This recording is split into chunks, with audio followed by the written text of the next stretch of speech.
आप सभी को मेरा प्रणाम। मैं हूं आपके साथ हर्ष भारद्वाज। सुबह के जब 11 बजते हैं घड़ी में तो मुद्दे की बात लेकर हम आपके सामने हाजिर हो जाते हैं। जीके 24/7 न्यूज में आपका बहुत बहुत स्वागत है।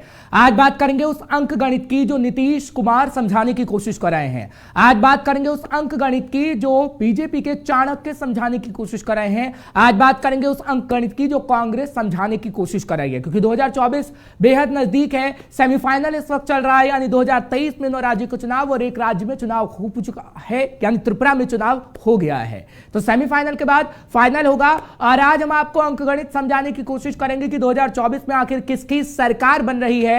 क्या प्रधानमंत्री मोदी का एक बार फिर से जादू चलेगा, या फिर राहुल गांधी जो कोशिश कर रहे हैं वो अभी नहीं बाद में कामयाब होगी, या फिर नीतीश कुमार का पीएम बनने का सपना अधूरा रह जाएगा। शुरुआत एक बड़ी जानकारी के साथ कर रहे हैं, क्योंकि एक ट्वीट सामने आया है कांग्रेस के वरिष्ठ नेता का। वो सबसे पहले हम आपको दिखाएंगे, क्योंकि कांग्रेस ने एक बार फिर से बीजेपी पर सवाल खड़े किए हैं, वोटिंग मशीन पर सवाल खड़े कर दिए हैं। कांग्रेस ने वोटिंग मशीन पर फिर से सवाल खड़े करते हुए कहा है कि बीजेपी ही ऐसा करवाती है। इजरायली फर्म की रिपोर्ट को लेकर सवाल खड़े किए गए हैं, क्योंकि इजरायली फर्म पर एक रिपोर्ट सामने आई है और ये कहा गया है कि खुलासा हुआ है। दिग्विजय सिंह कह रहे हैं कि चुनाव में दखल दे रही हैकिंग और दुष्प्रचार टीम प्रौद्योगिकी अभिभावक ये मोदी जी और अजीत डोभाल के बार बार इजराइल दौरे की व्याख्या करता है ना। क्या ईवीएम की हैकिंग से इनकार किया जा सकता है? हरगिज नहीं, ये दिग्विजय सिंह की तरफ से कहा गया। दरअसल एक रिपोर्ट सामने आई जिसमें यह कहा गया कि इजरायली फर्म की तरफ से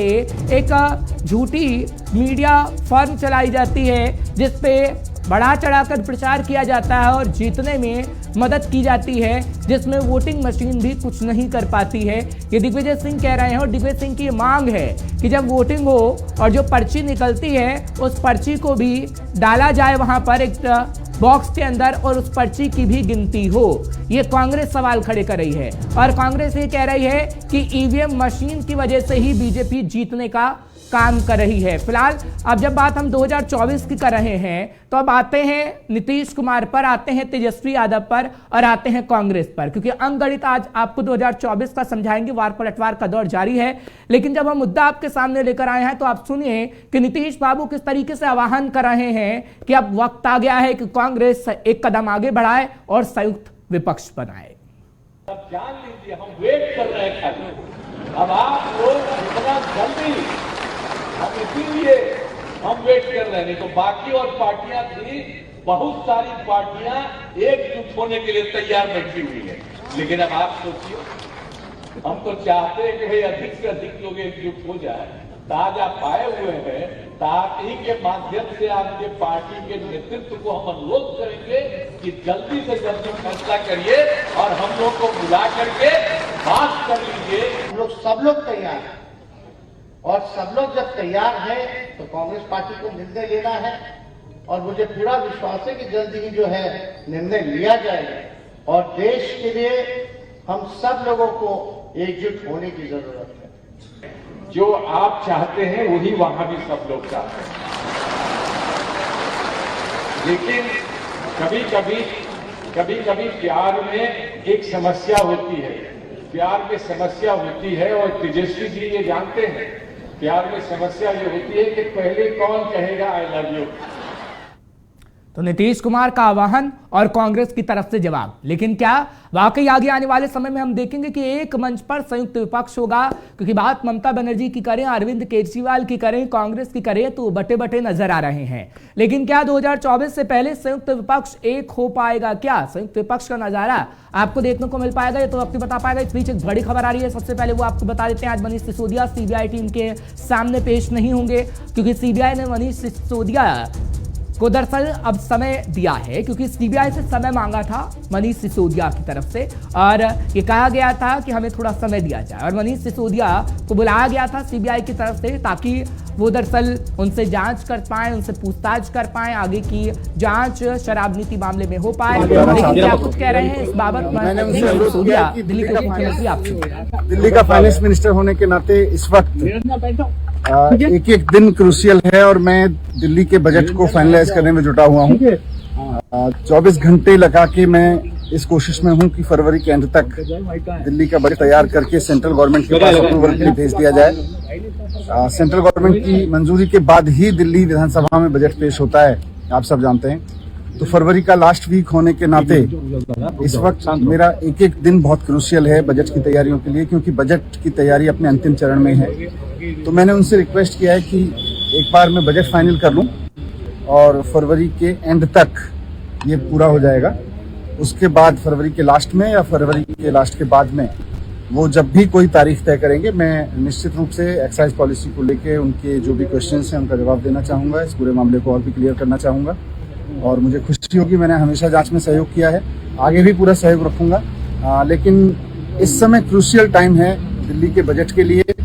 अगर एक एक दिन इसके लिए इम्पोर्टेंट है, अगर इसमें कुछ डिस्टर्ब होता है तो दिल्ली के बजट के लिए तैयार करने में दिक्कत हो सकती है, उसको फाइनलाइज करने में दिक्कत हो सकती है। इसलिए मैंने उनसे रिक्वेस्ट किया है कि इसके बाद फरवरी के एंड के बाद में वो कभी भी मुझे बुलाएंगे तो मुझे खुशी होगी और उनके सारे सवालों के जवाब मैं दूंगा। मुझे पूरी उम्मीद है कि सीबीआई के अधिकारी इस परिस्थिति को समझेंगे कि दिल्ली के लिए दिल्ली का बजट कितना महत्वपूर्ण है और वित्त मंत्री होने के नाते उसके अंतिम चरण में जब वो उसको फाइनलाइज किया जा रहा है उस वक्त मेरी भूमिका यहाँ एक एक दिन मेरा कितना इम्पोर्टेंट है उसके लिए मुझे पूरी उम्मीद है कि वो इस बात को।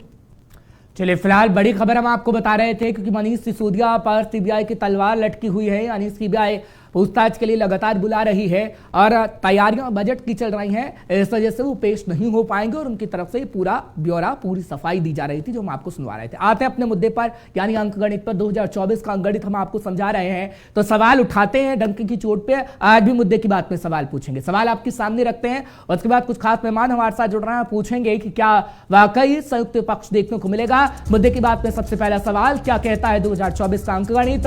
सवाल यह भी कि 2024 से पहले विपक्षी एकजुटता क्या वाकई देखने को मिलेगी। बीजेपी का आखिर वोट प्रतिशत 2014 के बाद से लगातार क्यों बढ़ रहा है। कांग्रेस की आगे की रणनीति क्या होगी, सवाल यह भी आज मुद्दे की बात पे पूछा जाएगा। और बीजेपी की तैयारी आखिर किस पर भारी पड़ने जा रही है, यह भी आज मुद्दे की बात में हम सवाल पूछेंगे। और सवाल जब पूछते हैं तो राजनेताओं को हम इनवाइट करते हैं। इस वक्त कुछ खास मेहमान मेरे साथ बने हुए हैं, मुलाकात आपकी फटाफट से करवा देते हैं। उसके बाद चर्चा की शुरुआत करते हैं कि आखिर किसका अंक गणित मजबूत होने जा रहा है। स्वामीनाथ जायसवाल जी इस वक्त मेरे साथ जुड़ रहे हैं, कांग्रेस लीडर हैं। स्वामीनाथ जी, आपका बहुत बहुत स्वागत कर रहा हूं मुद्दे की बात में। इस वक्त सर्वेश जी मेरे साथ जुड़ रहे हैं, राजनीतिक विश्लेषक के तौर पर। आपका भी बहुत बहुत स्वागत कर रहा हूं मुद्दे की बात में। और एसएन सिंह जी मेरे साथ जुड़ रहे हैं, बीजेपी के नेता हैं। एसएन जी, आपका भी बहुत बहुत स्वागत कर रहा हूं मुद्दे की बात में। आप आते रहे हैं, हमारे साथ जुड़ते रहे हैं। फिलहाल सबसे पहले स्वामीनाथ जी, मैं आपके पास आऊंगा। कांग्रेस से आह्वान किया जा रहा है, नीतीश कुमार एक सपना देख रहे हैं पीएम बनने का, लेकिन नीतीश कुमार ये आह्वान भी कर रहे हैं कि भैया आ जाइए, इकट्ठे अब समय आ गया है। राहुल गांधी और प्रियंका गांधी वाड्रा या सोनिया गांधी को अब कुछ ऐसी बात कहनी चाहिए ताकि संयुक्त विपक्ष एक मंच पर आ पाए। ये इशारा कर रहे थे कि राहुल गांधी कश्मीर में घूम रहे हैं, वो ना घूम के आए, या कुछ और इशारा था। देखिए हर्ष जी, राहुल जी निरंतर 4000 किलोमीटर पद यात्रा कर वो घूम रहे हैं, क्या कर रहे हो तो बात की बात है। वो जिस तरह से जनता को जोड़ने के लिए देश में जिस तरह से धर्म, जाति और नफरत की राजनीति को मोहब्बत की दुकान खोलकर उन्होंने साबित किया कि देश का अगर जनमानस को जगाना है तो उनके पास जाना पड़ेगा। और कांग्रेस का अधिवेशन छत्तीसगढ़ में 24, 25, 26 तारीख को होने वाला है। इस अधिवेशन में भी निर्णय लिया जाएगा 2024 में। जिस तरह से नीतीश कुमार जी आज आह्वान कर रहे हैं तो ये पहले से यूपीओ के साथ गठबंधन जो चल रहा है उसमें मजबूती के साथ लोग आकर अपनी बात रखेंगे। कुछ इधर उधर तितर बितर है उनको जोड़ने की बात होगी, क्योंकि देखिए भारतीय जनता पार्टी जिस तरह से एक अपना तैयारी कर जिस तरह से चुनावी मूड में हमेशा रहता है, ठीक है, उनका कार्य है, वो करते रहते हैं।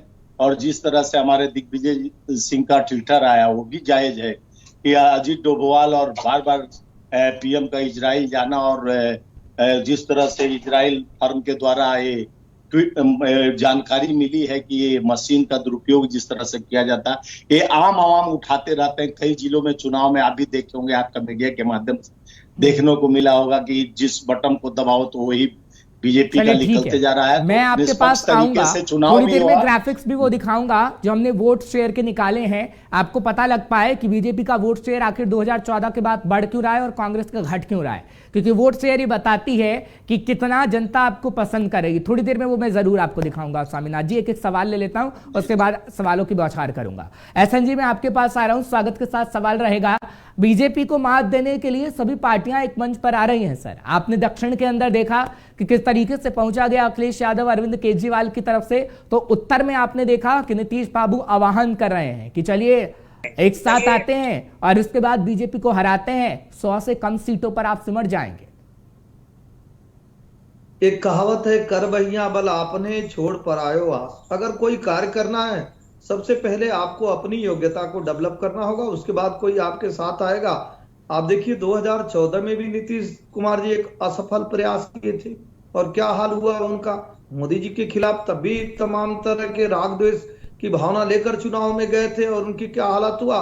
मैं तो कहूंगा हर्ष जी कि जो विविधता में एकता की जो चर्चा होती है कि यह भारत विविधता में एकता वाला देश है, यहाँ एकता में विविधता है। ममता बनर्जी जी कह रही हैं मुझे नीतीश पसंद नहीं है, नीतीश जी कह रहे हैं कि मैं केजरीवाल जी के साथ नहीं जाऊंगा, केजरीवाल जी कह रहे हैं कि हम राहुल जी के साथ नहीं जाएंगे, और राहुल जी कह रहे हैं कि हम अखिलेश जी के साथ नहीं जाएंगे, और अखिलेश जी कह रहे हैं कि भाई 3 सीट लेकर हम कैसे प्रधानमंत्री बनेंगे।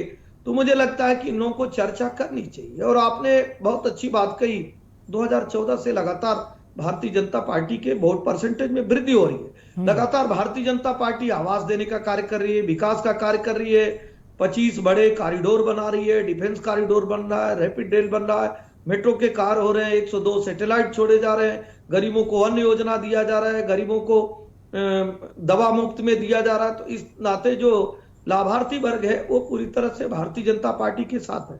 लेकिन क्षेत्रवाद, जातिवाद, परिवारवाद, संप्रदायवाद की राजनीति करने वाले लोगों को और देश तोड़ने वालों को तो देश और प्रदेश, ठीक है, यानी आप 2024 में पूरे कॉन्फिडेंट है कि मोदी जी वापस आ रहे हैं, प्रधानमंत्री नरेंद्र मोदी ही बनेंगे, पूरे कॉन्फिडेंस है। और इस वक्त हम देख रहे हैं कि तैयारी आपकी पहले से ही हो गई है, क्योंकि महाराष्ट्र के पुणे के अंदर हमने देखा है अमित शाह मुट्ठी बंधवा के संकल्प लेवा रहे हैं कि भैया लोकसभा चुनाव नजदीक है और जो देश का विकास करता है वही मंच पर भी रहता है और कुर्सी पर भी रहता है, तो नरेंद्र मोदी ही रहेंगे। मैं आपके पास आता हूं सर्वेश्वर जी, मैं आपके पास आ रहा हूं, फिर सवाल लेता हूं एसएन जी आपसे।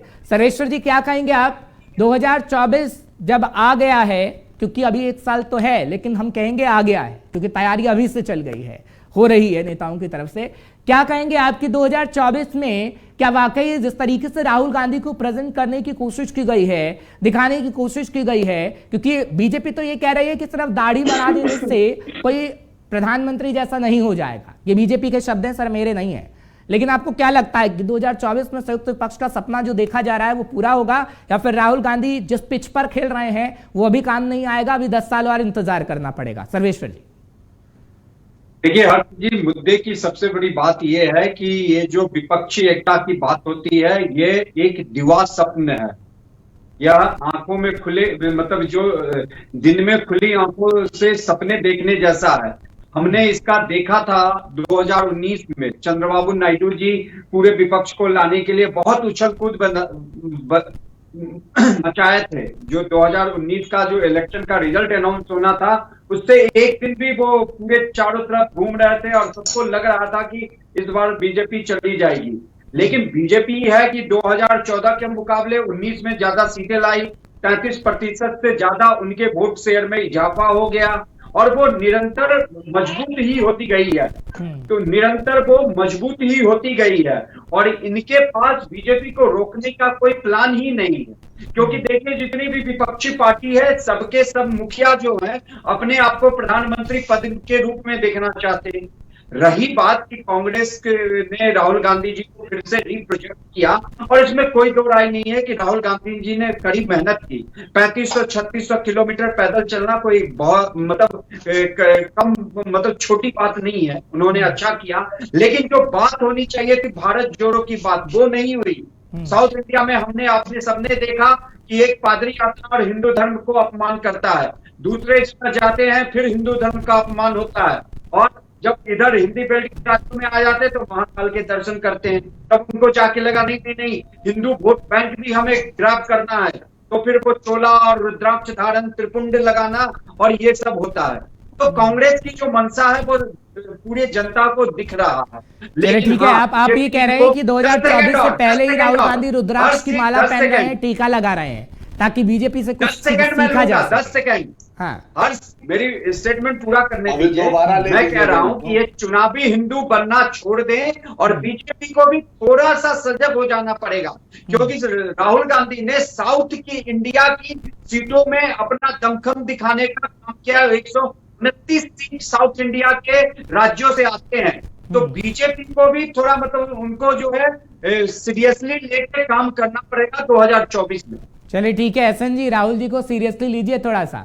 मैं आ रहा हूं आपके पास, सवाल लूंगा, लेकिन वो ग्राफिक्स दिखा देता हूं वोट शेयर वाले, जो बताएंगे कि क्यों आखिर त्रिपुरा में 1% वोट प्रतिशत रह गया है। स्वामीनाथ जी आपका मैं दिखाऊंगा ग्राफिक, लेकिन उससे पहले त्रिपुरा का थोड़ा सा जिक्र कर लेता हूं, क्योंकि 2019 2014 की बात करता हूं तो उससे पहले भी चुनाव हुए थे कुछ राज्यों के अंदर, जिसमें बीजेपी ने अच्छा परफॉर्मेंस किया, जिसके बाद सरकार बीजेपी की बनी। अभी त्रिपुरा के अंदर जो चुनाव हुआ है सर, जब आप वाम दलों के साथ आ गए हैं, तो आपका पिछले बार का हिसाब किताब देखूं तो 1% सिर्फ वोट शेयर रह गया, जो ये बता रहा है कि जनता आपको पसंद नहीं कर रही है।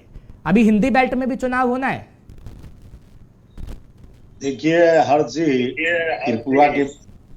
त्रिपुरा की बात का है तो त्रिपुरा में जिस तरह से भगवा आतंक का कोशिश किया गया, हमारे वहां के प्रभारी थे डॉक्टर अजय ये मैं इस बात का हर्ष, ऐसी बात नहीं होना चाहिए। भगवा आतंकवाद क्या होता है? सुनिए, कांग्रेस में आतंकवादी भरे पड़े हैं क्या? ये भगवा आतंकवाद क्या होता है? हर्ष ऐसे लोगों को डिबेट में मत ला करिए। मैं इसका जवाब देता हूं। एक लाइन मैं समझना चाहता था कि आखिर ये किन शब्दों का इस्तेमाल करते हैं। 1 मिनट जल्दी स्वामीनाथ, आप समय आएगा तो बोल लीजिएगा।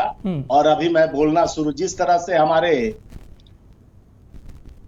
महासचिव प्रभारी पर अटैक हुआ था भारतीय जनता पार्टी के द्वारा, और वहां त्रिपुरा में जिस तरह से ताकत का स्वामीनाथ जी, दिक्कत यही है, जब भी आप काम की बात बोलना चाहते हैं, आपकी जो कनेक्टिविटी होती है वो खराब हो जाती है, चाहे जनता के साथ हो चाहे हमारे साथ हो। अगर आपको मेरी आवाज आ रही है तो आप अपनी बात को पूरा करिए। मेरी बात, आपकी बात भी आ रही है, आप मेरा कनेक्टिविटी पता नहीं क्यों आप कनेक्टिविटी आप काट ही देते हैं। ठीक है, देखिए हर्ष जी, जिस तरह से हमारे एसएन भाई बोल रहे थे, जिस तरह से आज नेशनल चैनलों पर बाबा को लाकर हिंदू राष्ट्र का कल्पना करते हैं, राम मुद्दा, अब तो राम का मंदिर बन ही रहा है, तो मुद्दा विहीन भाजपा जिस तरह से अपने चुनाव में प्रोपेगेंडा लेके आया, 2 करोड़ नौकरी, 15 लाख खाते, बुलेट ट्रेन, अब ऊपर से स्किल इंडस्ट्री डूबते जा रहा है, न कोई यहाँ स्किल लगा, और दूसरे बात मनरेगा का 33% पैसा बजट में काट दिया जा रहा है, जो मनरेगा कोरोना काल में जीने का कारण बना था, जो मजदूर श्रमिक संगठित सर, ये चुनावी मंच पर बताइएगा। मैं आता हूँ भगवा आतंकवाद का जो आपने शब्द का इस्तेमाल किया है। अब 1 मिनट स्वामीनाथ जी सुन लीजिए, मैं इसलिए खामोश था ताकि मैं आपकी बातों को सुन पाऊं, फिर आप पाएंगे कि कांग्रेस के लीडर को आप बोलने नहीं देते हैं।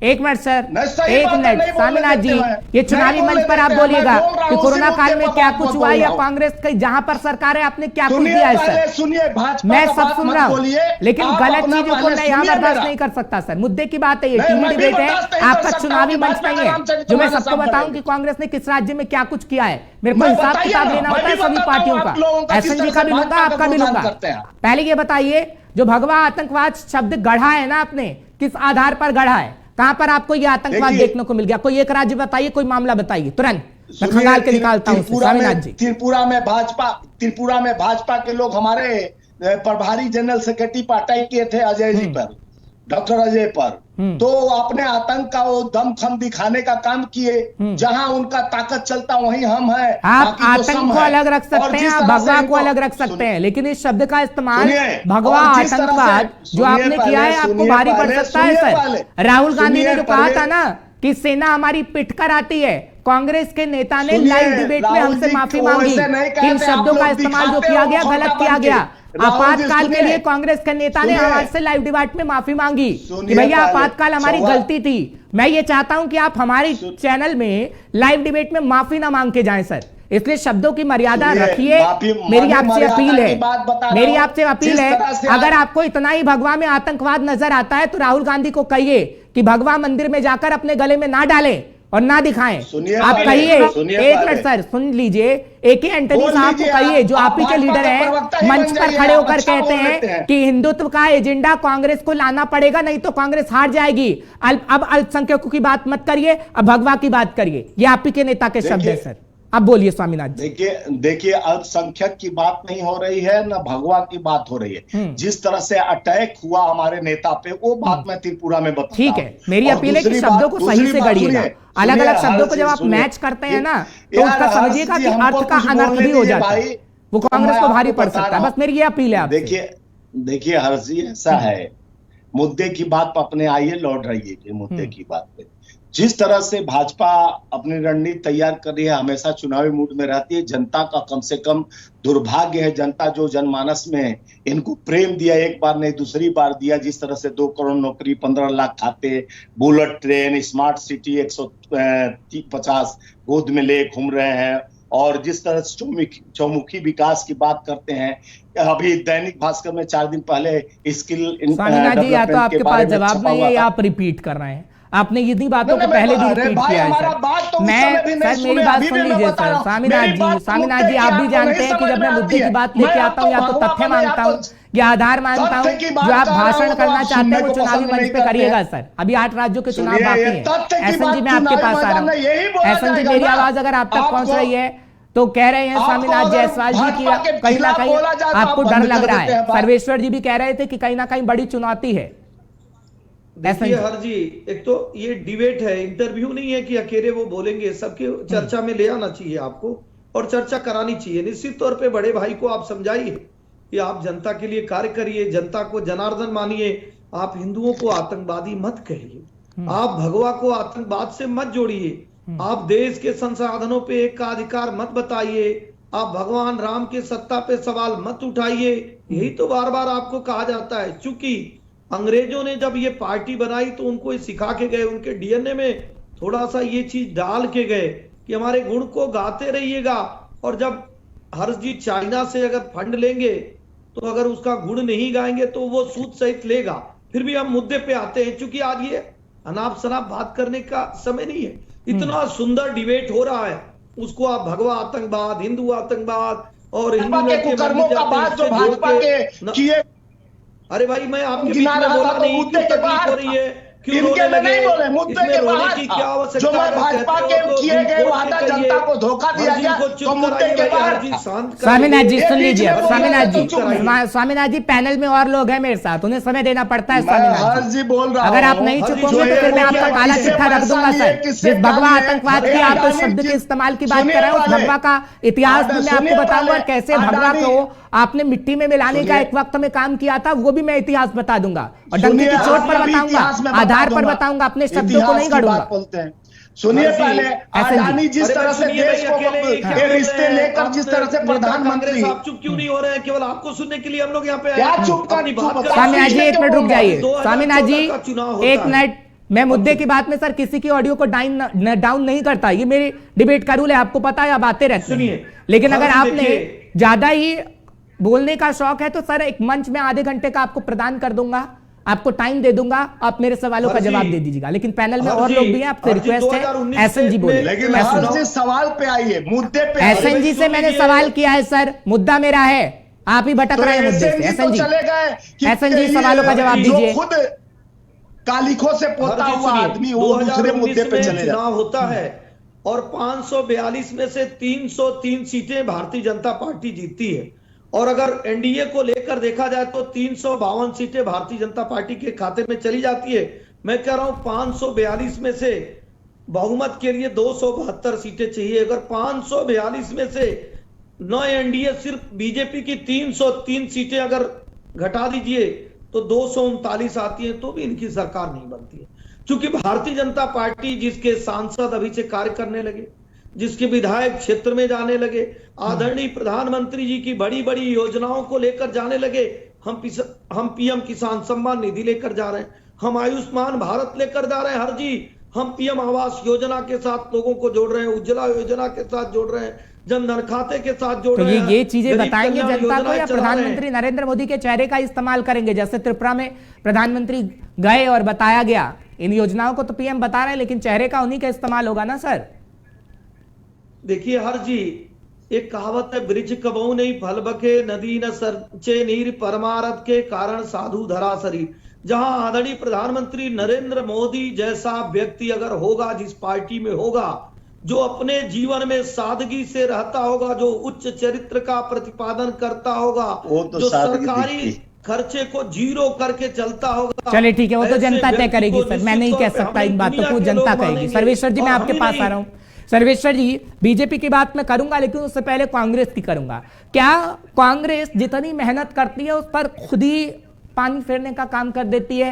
इतनी लंबी यात्रा की गई, कोई दो राय नहीं कि राहुल गांधी गए, मेहनत की गई, लेकिन सेना को लेकर दिया गया बयान, एक नौबत ऐसी आ जाती है कि जब बयान पुलवामा को लेकर देते हैं दिग्विजय सिंह, तो जयराम रमेश माइक को हटा देते हैं। क्या कांग्रेस ऐसी गलती कर रही है? जैसे स्वामीनाथ जायसवाल इस वक्त शब्दों को गढ़ रहे हैं, भगवा आतंकवाद के शब्दों को। क्या 1948 का वक्त कांग्रेस को याद नहीं है, जब अखबारों को जला दिया गया और 1948 में ब्राह्मणों का नरसंहार कर दिया गया? अमेरिका के अंदर आज भी हम लाइब्रेरी, किसी भी लाइब्रेरी में चले जाएं, वहां पर एक लेख भी मिलता है, लेकिन भारत में नहीं मिलता। क्यों?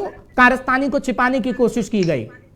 आप तो वरिष्ठ पत्रकार हैं। 26/11 को भी जोड़ लीजिए। 26/11 की जब घटना होती है तो भी कांग्रेस के नेता AR अंतुले जो राज्य मंत्री हैं, वो क्या कहते हैं कि ये हिंदू आतंकवादियों ने ऐसा कार्य किया। ठीक है सर्वेश्वर जी, सर्वेश्वर जी समय बहुत कम है, सर्वेश्वर जी संक्षिप्त में जल्दी से। नहीं तो हिंदू अब एसएन जी बीच में बोलेंगे, सर्वेश्वर जी जल्दी से प्लीज, समय बहुत कम है। देखिए हर्ष जी, मैं एसएन सिंह जी के बात से पूरी तरह सहमत हूँ। 26/11 में वो ओमले जी को बहुत बहुत धन्यवाद, जिसने उसको क्या नाम है, आतंकवादी जो पाकिस्तानी आतंकवादी है उसको जिंदा पकड़ा।